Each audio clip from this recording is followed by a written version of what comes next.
గతే తు భరతే శ్రీమాన్ సత్యసంధో జితేంద్రియః రామస్తు పునరాలక్ష్య నాగరస్య జనస్య చ తత్రాగమనమేకాగ్రో దండకాన్ ప్రవేశః. రాముడు కొన్నిసార్లు ప్రేమని భరించడం కూడా భారమే. భరతుడు వెళ్ళిపోయాక అతనెంతడిగినా సరే ప్రతిజ్ఞాభంగం కాకుండా మాట మీదనే ఉన్నాడా రాముడు. అక్కడుండలేకపోయాడు. చిత్రకూటంలో ఉన్నంతవరకు ఇలాగే మళ్ళీ ప్రజలో ఋషులో బంధువులో వస్తారని, వారిని కాదని బాధ పెట్టకూడదని చిత్రకూటాన్ని వదిలి దండకారణ్యంలోకి ప్రవేశించాడు.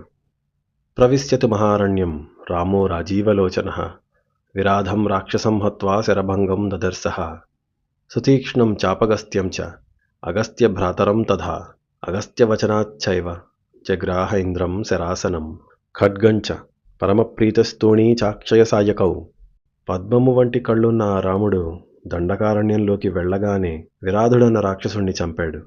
అగస్త్యుణ్ణి, ఆయన సోదరుణ్ణి శరభంగుణ్ణి, సుతీక్ష్ణుణ్ణి కలుసుకున్నాడు. అగస్త్యుడు తనకి ఇంద్రుడిచ్చిన ధనస్సుని, కత్తిని, తరగని బాణములు గల అమ్ముల పొదను తీసుకుని ఆ రాముడికిచ్చాడు.